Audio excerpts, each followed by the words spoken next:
받을 사람인 줄 믿습니다. 그래서 기대하는 거예요. 하나님을 기대하는 거예요. 큰 은혜를 베푸실 하나님을 여러분 기대하는 것입니다. 여러분, 하나님은 아브라함의 하나님, 이삭의 하나님, 야곱의 하나님이시잖아요.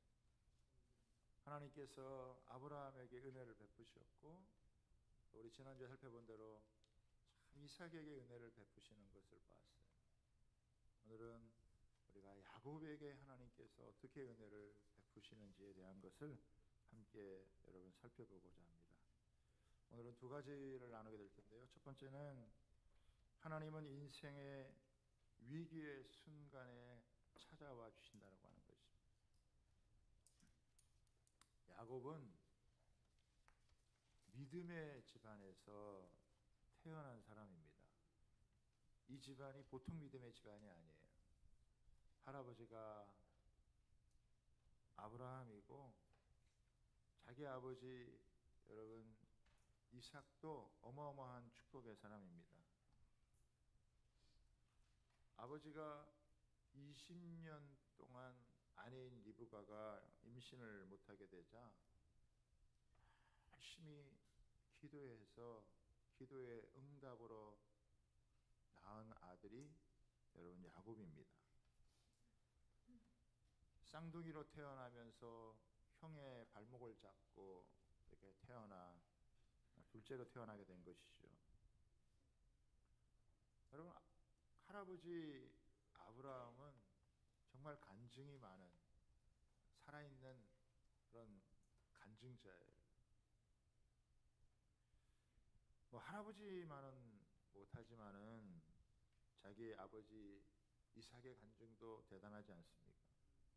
어머니를 어떻게 만나게 되어줬는지, 또 그랄 땅에서 흉년의 때 백배의 축복을 받고 막강한 권력과 힘을 갖고 있었던 아비멜렉이라고 하는 사람이 찾아와서 하나님께서 당신과 함께하는 것을 내가 보았기 때문에 우리가 평화조약을 맺자, 이렇게 할 만큼 이삭이 참 하나님의 큰 은혜를 여러분 누렸습니다.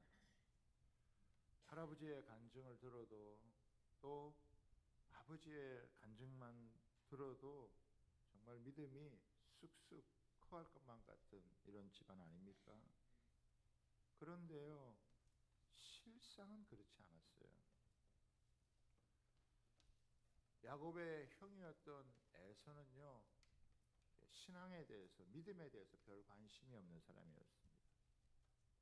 안 믿는 여자하고 결혼을 해서 부모의 근심이 되게 됐고요. 자기에게 주어진 그 엄청난 특권이었던 장자권도 그냥 팥죽 한 그릇에 여러분 팔아버린 그런 사람입니다. 엄마 리브가는 남편 이삭을 속여서 형 에서가 아닌 동생 야곱이 복을 받도록 했고요.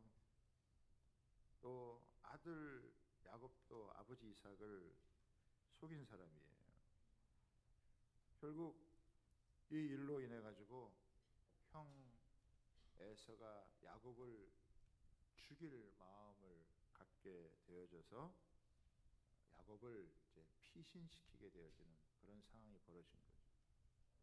이렇게 참 놀라운 믿음의 그 가문에서도 이렇게 집안에서 엄청난 일들이 벌어지고 있는 모습을 보게 되어지는 것이죠.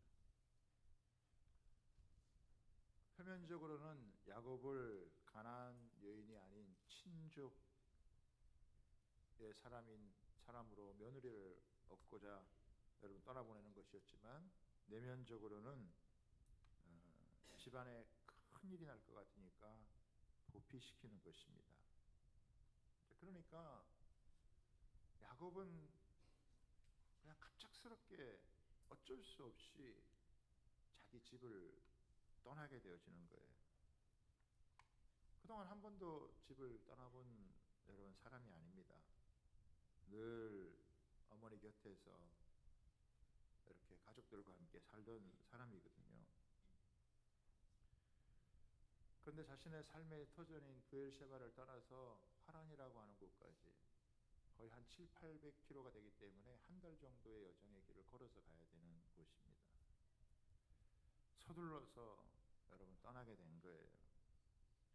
집을 떠나서 하루 종일 걸어가다 보니까 7, 80km를 여러분 걸어서 루스라고 하는 곳에 도착해서 해가 지자 거기에 머무르게 된 것입니다. 당시에 여관이 있는 것도 아니잖아요. 숙박시설이 있는 것도 아니기 때문에 결국 그냥 노숙을 하는 것입니다. 돌을 베개 삼아가지고 잠을 청하는 거예요. 그래도 이렇게 낮에는 괜찮은데 밤이 다가오면은 짐승 우는 소리도 들고 이 적막하고 쓸쓸하고 막막한 또 외롭기도 하고 이런 것들이 이렇게 몰려오는 그런 아마 밤을 맞이했던 것 같습니다. 그동안 자신의 모든 그것을 담당해주고 모든 문제를 해결해주고 모든 것을 결정해준 어머니의 품을 떠나서 낯선 곳에서 잠을 청하게 되는 것입니다. 아마 이별의 아픈 가슴을 부둥켜 안고 씨름하면서 보내는 밤이었겠죠. 해가 지자 별로 할 일도 없기 때문에 일찍 잠을 청했던 것 같아요. 그런데 누웠지만은 잠이 잘 오지를 않습니다. 눈을 감아도 이렇게 생각이 많고 복잡한 그런 마음이 많았겠죠. 여러분 양희은 씨가 부른 노래가 있습니다. 긴 밤 지새우며 풀잎마다 맺힌 이슬 진주보다 더 고운 아침 이슬처럼 내 마음에 소름이 알알이 맺힐 때. 그러니까 아마 이 야곱의 마음 가운데도 이렇게 뭔가 소름이 몰려오는 그런 밤이었겠죠. 여러분 살다가 보면은 잠을 자려고 해도 잠이 오지 않는 때가 있잖아요. 긴 밤을 그냥 지새우게 되어지는 잠 좀 푹 자면 좋겠다고 싶은데 잠이 오지 않아서 보내는 그 시간. 어른들만 그런 것도 아닙니다. 학생들도요 고민이 많지 않아요. 청년들도 마찬가지입니다. 나이 드신 어른도 마찬가지예요.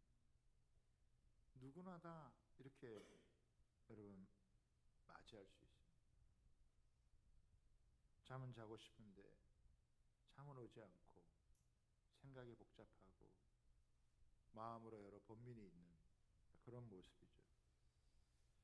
내가 어쩌다 이렇게 되었을까? 그런 마음이 아마 야곱의 마음에 많이 있었을 것 같아요. 그런데요, 야곱이 이런 밤에 아주 신비로운 체험을 하게 되어집니다. 꿈의 환상 중에 하나님께서 나타나신 거예요. 하나님은 자기 백성을 광야에서 만나주십니다. 세상의 소리가 막 가득할 때, 또 세상에서 잘 풀릴 때에는 하나님의 소리가 잘 들리지 않아요. 그러나 조용한 광야, 홀로 있는 그 광야에서는 하나님이 찾아와 주셔서 만나 주시는 거예요. 꿈에 이 사닥다리가 땅에서부터 하늘에까지 놓여져 있는데 하나님의 사자들이 오르락 내리락 하고 그 위에서 하나님께서 말씀을 하시는 거예요. 13절부터 한번 볼까요? 나는 여호와니 너의 조부 아브라함의 하나님이요 이삭의 하나님이라. 내가 누워있는 땅을 내가 너와 내 자손에게 주리니 내 자손이 탕의 띠끌과 같이 되어 내가 서쪽과 동쪽과 북쪽과 남쪽으로 퍼져 나갈지며 땅의 모든 족속이 너와 내 자손으로 말미암아 복을 받으리라. 내가 너와 함께 있어 내가 어디로 가든지 너를 지키며 너를 이끌어 이 땅으로 돌아오게 할지라. 내가 내게 허락한 것을 다 이루기까지 너를 떠나지 아니하리라. 그러면 이 말씀은 어디서 많이 들었던 말씀 아닙니까? 그렇죠? 하나님께서 야곱에게 처음으로 하시는 말씀이 아니에요. 물론 이렇게 하나님이 직접적으로 나타나서는 처음 말씀하시는 거지만 그동안 누구를 통해서 말씀을 하셨냐면 아브라함을 통해서 말씀하셨어요. 또 아버지 이삭을 통해서 말씀하신 거예요. 그러니까 하나님은 줄기차게 아브라함에게 이삭에게 말씀하셨고 그 손주가 여러분 귀하게 태어난 손주에게 그 아브라함의 할아버지도 아마 하나님으로부터 받은 이 놀라운 말씀, 하나님이 가나안 땅을 다 우리에게 준다더라. 우리가 보게 우리 자손들이 이렇게 하늘의 별과 같이 땅에 티끌과 같이 많아질 것이다. 그리고 이 가문이 세상 많은 사람들의 축복의 통로가 되어진다. 하나님 우리 지켜주신다. 뭐 이런 이야기를 할아버지에게도 듣고 또 아버지에게도 듣고 뭐 간증이 있는 집안이니까 그때 뭐 다른 뭐 재밌는 뭐가 있는 게 아니잖아요. 살아계신 하나님을 체험했기 때문에 할아버지도 아버지도 아마 앉으면 뭐 이런 얘기 뭐 항상 했을 거란 말이에요. 그런데 어떻게 보면은 야곱은 좀 부잣집 도련님 아닙니까? 그러니까 뭐 이런 말을 들어도 이게 자기 피부에 안 와닿는 거예요. 그냥 귓등으로 여러분 듣는 거예요. 그렇죠? 그런데 그동안 잘 들리지 않던 이 말씀이 자기가 너무나 절망적이고 외롭고 쓸쓸한 밤이 되어지자 하나님의 말씀이요 그제야 여러분 들리기 시작하는 거예요. 신명기 32장 10절에 보면 이렇게 말씀하세요. 여호와께서 그를 황무지에서 짐승이 부르짖는 광야에서 만나시고, 여러분 하나님이 어디서 만나주세요? 황무지에서 만나요. 광야에서 만나주세요. 짐승이 부르짖는 광야에서 지금 만나주시는 거예요. 왜? 그동안은 하나님 말씀해도 이게 말씀이 안 들려요. 자기의 시선과 마음을 뺏는 게 너무 많으니까 뭐 하나님 말씀 잘 안 들려요. 그런데 너무 외로운 밤, 너무 절망적인 그런 상황이 되어지자 하나님이 드디어 말씀하시는 게 여러분 들리는 거예요. 여러분 저와 여러분이 잘하는 찬양 중에서 나의 등 뒤에서 나를 도우시는 주, 그 찬양 있잖아요.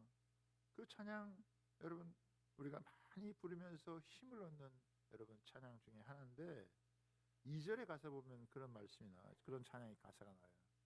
평안히 길을 갈 땐 보이지 않아도 지치고 곤하여 넘어질 때면 다가와 손 내미시네. 일어나 걸어라 내가 새 힘을 주리라. 그러니까 평안히 길을 갈 때는요 보이지가 않는 거예요. 들리지가 않는 거예요. 그런데 사람이 지치고 상하고 절망적이고 쓸쓸하고 외로울 때는 들리는 거예요. 여러분 건강할 때야 뭐 의사가 무슨 얘기하든지 그게 뭐 들립니까? 그런데 병을 확 얻어가지고 병원에 가면은 그때부터 의사의 말은요 거의 신의 말이에요. 의사 한마디가 얼마나 중요한지 몰라요. 자기가 뭐든지 할 수 있고 힘이 있고 뭐 이렇게 살아갈 때는 뭐 하는 대로 잘 되고 뭐 일이 잘 풀리고 뭐 별 어려움이 없고 살아가면 하나님 아무리 얘기해도 잘 안 들리는 것 같아요. 아마 야곱도 그렇게 여러분 살았는지 모르겠어요. 아무리 믿음의 집안에서 자라면서 간증을 듣고 해도 마음에 다가오지 않는 그런 모습이 있었지만, 이 쓸쓸한 이 밤을 지내고 막막한 자신의 삶의 현실이 있게 되어지자 자신에게 이렇게 나타나서 하시는 그 말씀이 그냥 가슴에 꽉 꽂히는 그런 모습이죠. 지난 주간에요, 우리 딸이 전화가 왔어요. 엄마한테. 뭔 일로 전화했냐 봤더니, 자기가 이게 학교에서 체포를 드리면서 예배를 드리는데 어느 선교사님이 와가지고 이렇게 말씀을 하는데, 북한 선교에 대해서도 얘기를 하고, 또 한국, 일본, 또 중국, 몽고 이렇게 함께 연합해서 선교하고 그런 얘기를 어느 선교사님이 해줬는데, 그게 그냥 자기 마음에 확 왔나 봐요. 그러면서 이거 맨날 우리 아버지한테 우리 교회에서 들었던 얘기인데, 근데 뭐 늘 얘기해도 뭐 그런가 보다 그냥 그렇게 했는데, 이 친구가 좀 마음이 가난했던지 어느 순간 이게 마음에 확 받아가지고, 이게 멀리 있는 게 아니구나, 우리 아버지 엄마가 이거 우리 교회에서 이거 하는 거구나, 이걸 듣고 자기가 감동을 받아가지고 전화를 했더라고요. 하나님께서 한 번도 들어보지 못한 뭐 그런 얘기를 하는 것이 아니라 늘 듣던 얘기인데, 그동안 그렇게 가슴에 안 와닿던 이야기가 어느 순간 그냥 자기 가슴에 꽉 와닿는 그런 메시지가 된 거죠. 여러분, 이 말씀의 핵심이 뭡니까? 하나님 주시는 이 말씀의 핵심이 뭐냐면, 너에게 땅을 주겠다는 거예요. 네 자손을 축복하겠다라고 하는 거예요. 그리고 너의 가문을 축복의 근원이 되겠다라고 하는 거예요. 지금요, 앞으로 어떻게 될지 막막해요. 그런데 하나님께서 뭘 약속하는 거예요? 미래에 대한 축복을 여러분 약속하는 거예요. 지금 자신의 현실은요, 너무 막막해서 지금 너무나 모든 게 불확실하잖아요. 집은 떠났고 앞으로 가야 될 길이 가본 길도 아니고 어떻게 될지 아무것도 모르는 거예요. 그런데 하나님께서 어떻게 해요? 내가 너에게 복을 주겠다, 축복의 근원이 되게 하겠다라고 하는 미래에 대한 약속을 여러분 하는 거예요. 뿐만 아니라 내가 너와 함께 있어 내가 어디로 가든지 너를 지키며 너를 이끌어 이 땅으로 돌아오게 할 것이라. 내가 너와 함께 있어 내가 어디로 가든지 너를 지키. 이건 뭐예요? 현재의 삶에 대한 축복이에요. 그러니까 지금 내가 너를 지켜주고 내가 너와 함께하고 너와 동행하며 너를 축복하고 또 내 자손들을 여러분 축복하고 이 땅을 다 차지하게 하고 너를 앞으로 이 너의 가문을 통해서 온 세상을 축복하겠다. 그러니까 현재와 미래에 대한 하나님의 확실한 여러분 이 축복의 약속을 하나님께서 여러분 주시는 거예요. 뜻밖의 장소에서 너무나 놀라운 영적인 체험을 한 거예요. 그동안 할아버지를 통해 들었던, 아버지를 통해 들었던, 어쩌면 교회에서 수없이 들었던 그 말씀이 자기에게 가슴에 와닿지 않았지만 어느 순간 이렇게 하나님께서 직접 이렇게 만나 주시게 되어지자 그게 자기한테 그냥 확 박혀버린 것이죠. 집을 떠날 때는 너무나 외롭고 두려움이 많았습니다. 특별히 가나안 땅이라고 하는 약속의 땅을 벗어날 때는 분명히 자기가 볼 때는 아버지가 계신 곳, 할아버지가 계신 그 브엘셰바에는 이 가나안 땅에 하나님이 계신지 모르겠지만 자기가 이곳을 벗어나서 되어지면은 이게 하나님이 진짜 나와 함께 하실까, 아마 이런 생각을 여러분 많이 했겠죠. 그런데 하나님께서 찾아오셔서 그의 미래에 대한 보장을 해주시고 현재의 삶에 대해서도 여러분 복을 주실 것에 대해서 약속을 하시는 거예요. 내게 허락한 것이 다 이루기까지 내가 너를 떠나지 아니하리라. 여러분 뭐 이건 너무너무 놀라운 여러분 축복 아니겠습니까? 여러분 사실 야곱은 그렇게 선한 사람이 아닙니다. 형의 축복을 여러분 가로채서 결국 도망자의 신세가 됐잖아요. 그런데 하나님께서 찾아주신 거예요. 사람이 하나님을 찾은 게 아니라 하나님이 야곱을 찾아주신 거예요. 속이고 도망가는 야곱을 찾아와서 하나님이 축복해 주신 거예요. 한 번도 경험해 보지 못한 하나님의 비상한 개입이 여러분 있는 것입니다. 여러분 하나님께서 왜 야곱의 인생 가운데 이렇게 비상한 개입을 하실까요? 그것은 다른 게 아닙니다. 야곱의 인생을 수정해 주시기 위한 거예요. 진짜 축복을 주시기 위한 것입니다. 세상에서는요, 아예 하나님의 축복을 받아야 된다고 하는 것에 관심이 없는 사람이에요. 지금 얼마든지 잘 살고 있는데 굳이 하나님이 나를 복을 주셔야 된다 이런 생각이 별로 없어요. 이미 그 집안 자체가 겁으로 잘 살고 있으니까 그런 생각 별로 없어요. 그런데 늘 형과 좀 비교의식에 있어서 밀렸던 야곱인지, 야곱은요 그게 아니에요. 나는 하나님의 축복을 받아야 된다 이런 생각이 여러분 가득 찬 사람이에요.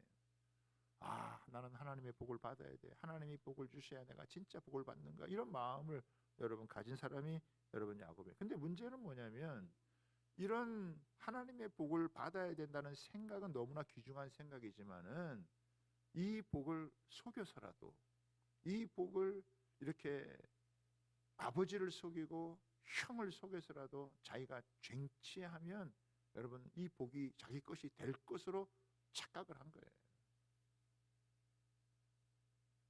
그래서 모험을 걸지 않았습니까? 머리를 굴리지 않았습니까? 인간적인 수단 방법을 여러분 쓰지 않았습니까? 그래서 진짜 복을 받았어요.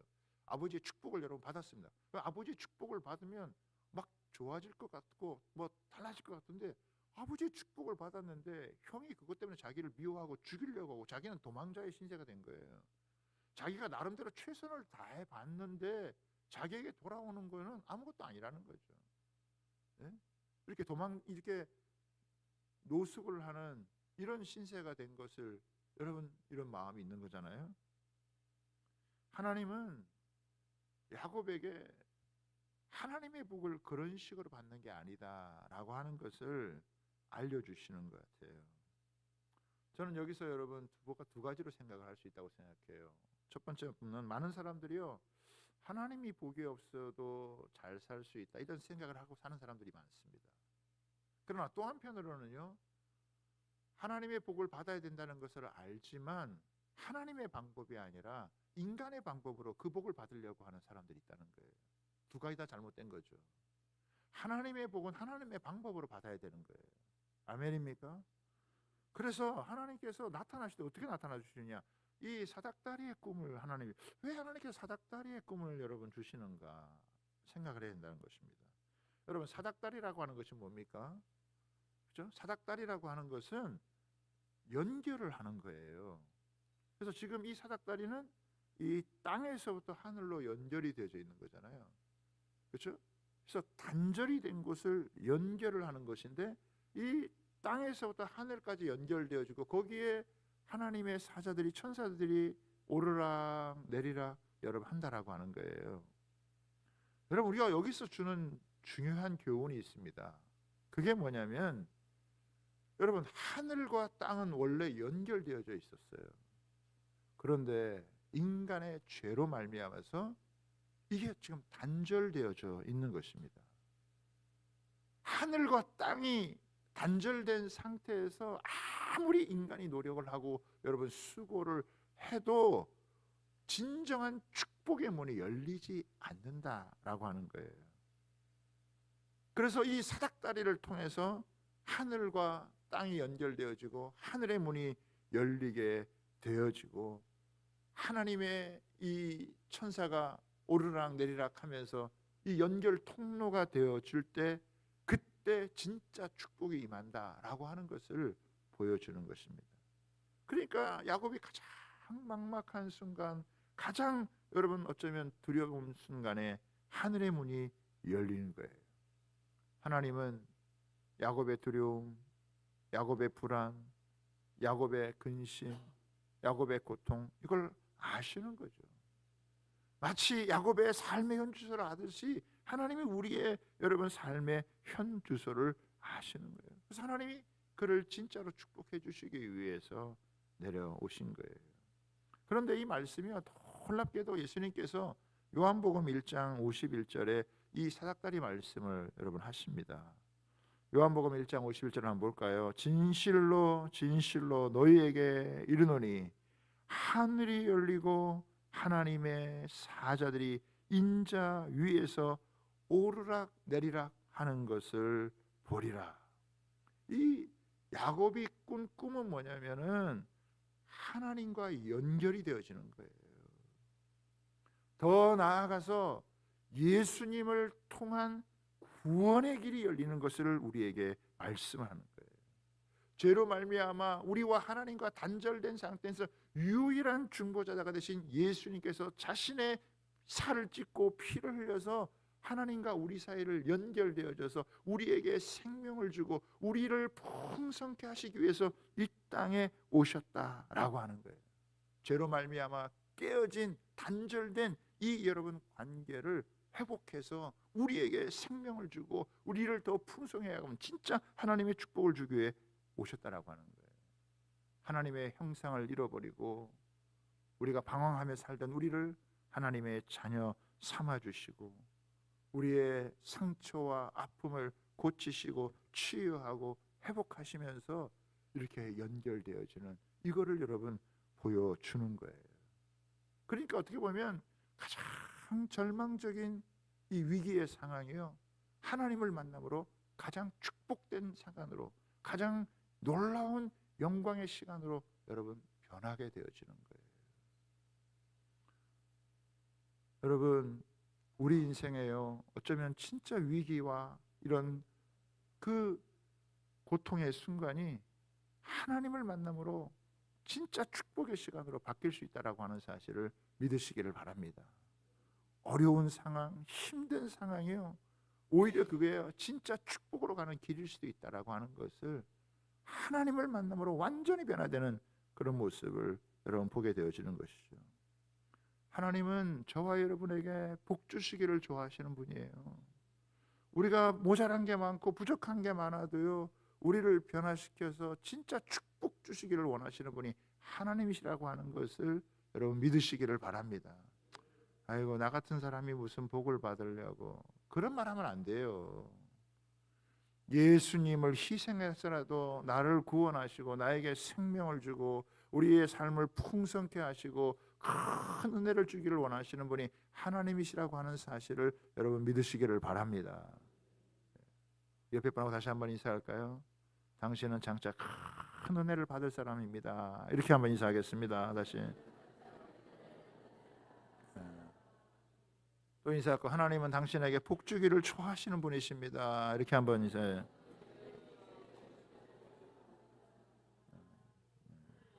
빈말로 하지 말고 진짜로 해보세요.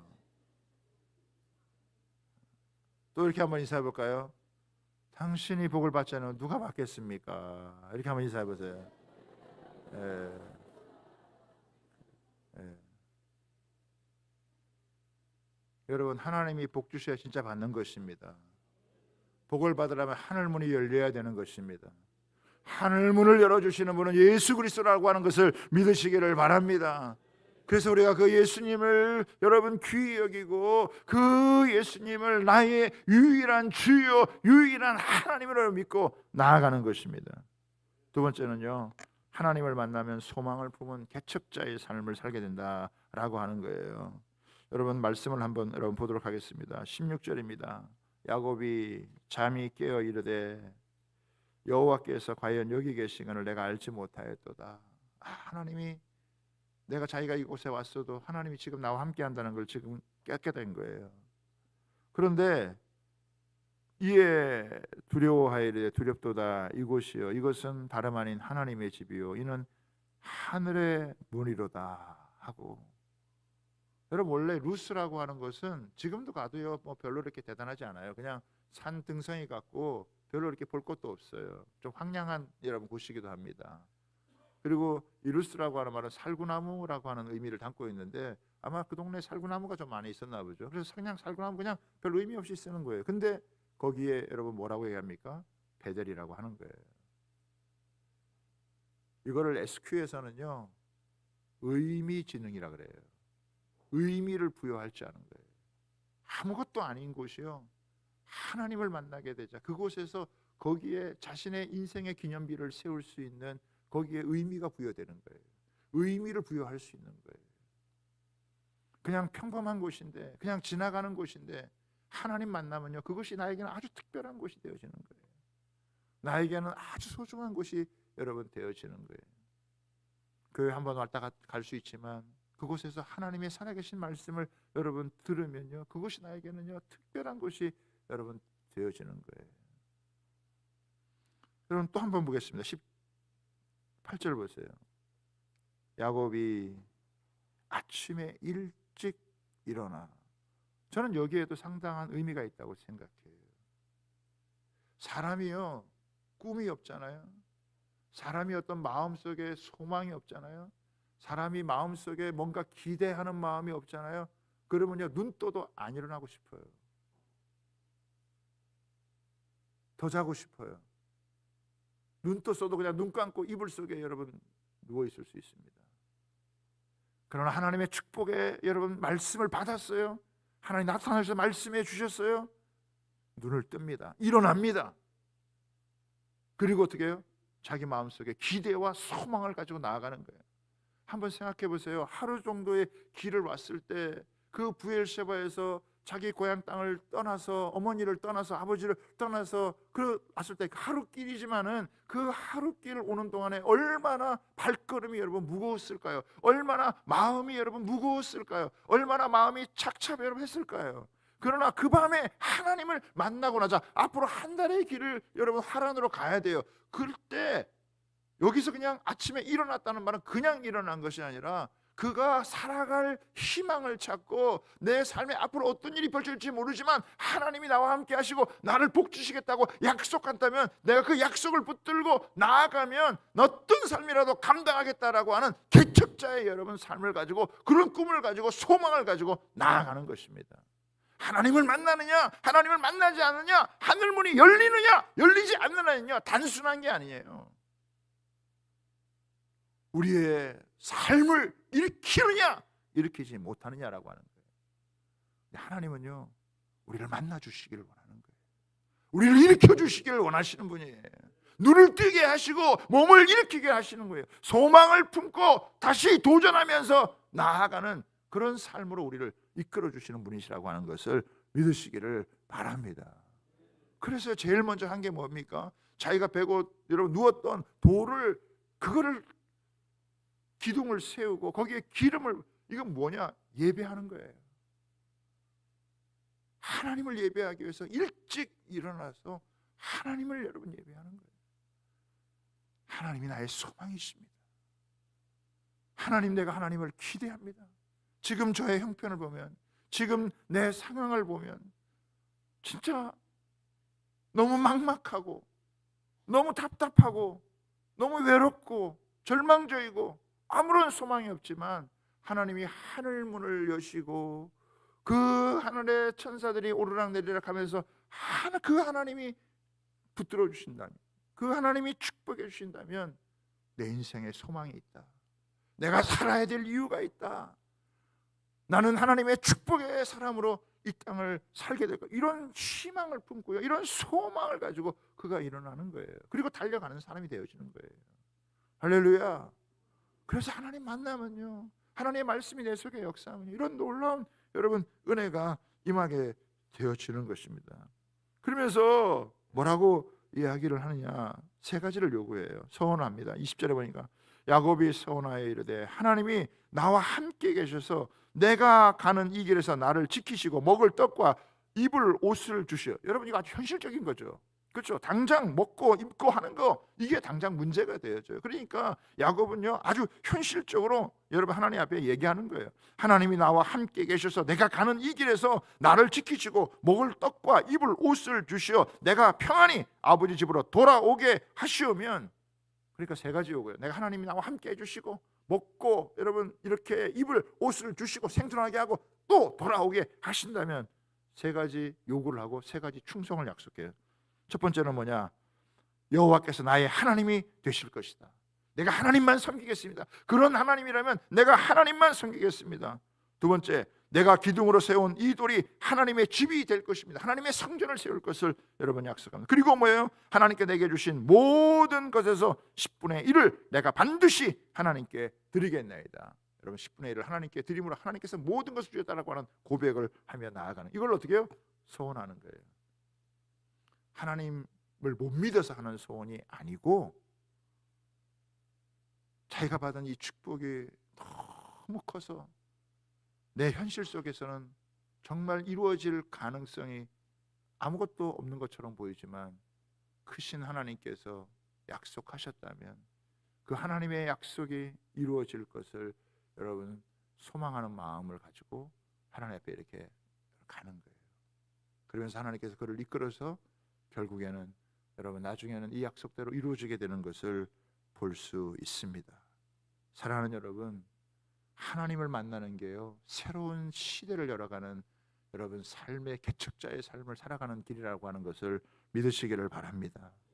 하나님을 만나는 것이 여러분 우리의 운명이 바뀌는 것이고, 야곱에게 하나님이 이렇게 만나주신, 야곱을 만나주신 하나님은요, 오늘 우리를 만나주시고 예수 그리스도를 통해 우리에게 하늘문을 열어주시고 우리의 인생의 길을 인도하시길 원하신다는 것을 꼭 마음에 품고 하나님의 말씀을 마음에 담고 하나님을 찾고 구하며 나아가는 그런 주의 백성들 다 되기를 주님의 이름으로 축복합니다. 우리 함께 일어나 걸어라 한번 찬양하고